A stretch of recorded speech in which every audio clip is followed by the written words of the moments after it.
Final round X. Final round 20 right here with my man Eric. What's going on? I'm doing good today, Scott. How you doing? You know I'm doing awesome, man. Can you do awesome with me?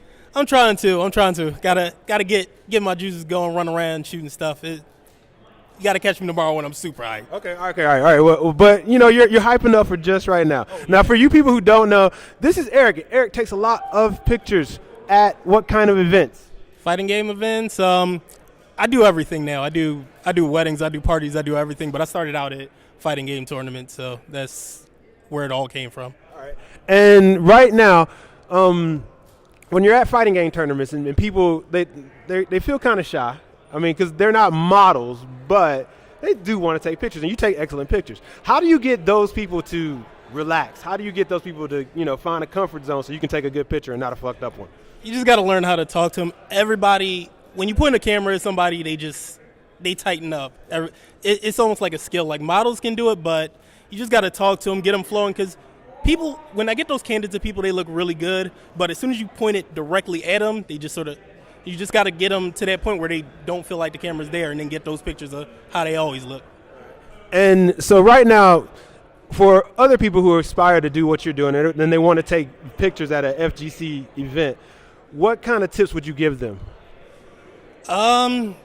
Just get out there and start doing it. Get good equipment if you can. Tournaments have very low light. You just get thrown into situations. So if you want to be a fighting game photographer, I would say learn about light.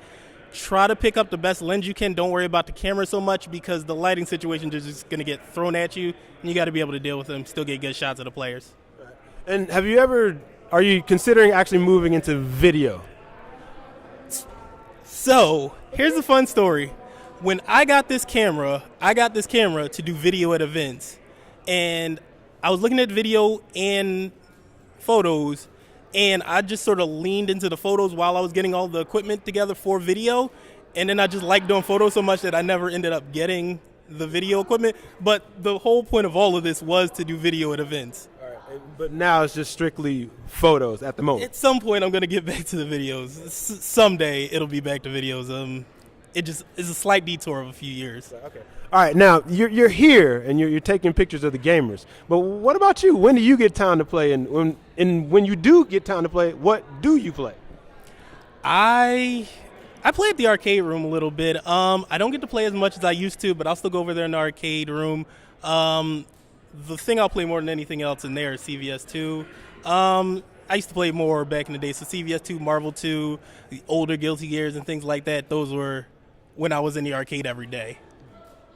So right now you're not in the arcade every day, or you're not playing every day. I'm doing this picture thing. I'm getting back into KOF 14 and Guilty Gear, especially when the new one comes out. But that's what I'm playing right now, and trying to get this rolled up because it's getting warm again. But at the same time, you want to get a few practice rounds in, and it's the eternal struggle of productivity versus combos. Okay, all right.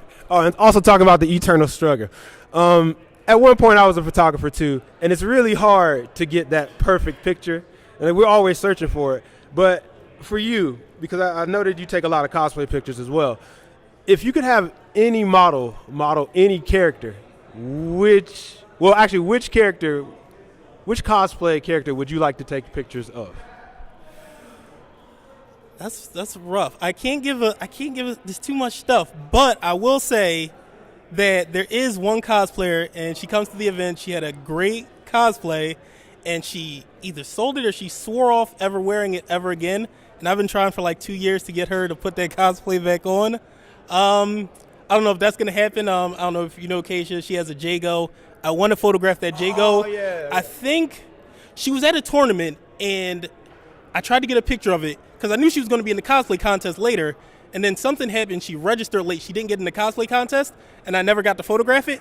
And then after that, she refused to wear it ever again. That is my one. That's the Moby Dick. That's the one that got away.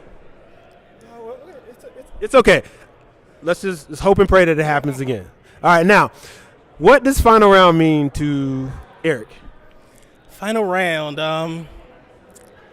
It's a different tournament. It's I started doing this during tournaments. mostly back, up in Philly. But final round, I get to come down here. I get to hang out with all of you guys, you and Larry and Shonda. I don't know if you noticed there's a baby involved now. It's crazy. So just getting to see y'all is fighting. It's a different vibe down here. It's weird. It's the same thing that I grew up with, but it's like y'all got the South flavor on it. So, and just every year, just getting to see y'all. That's because there's other tournaments around, but I'm not going to get to see y'all and hang out, and I'm be down Sponovitz later. They don't have that everywhere else that you go, so I always got to come back to final round. Right, so it's more family for you. Yeah. All right, that's what's up. All right, man. Well, thank you so very much, and I hope you take some fantastic pictures. Thank you. All right, that's it. All right, thank you very much.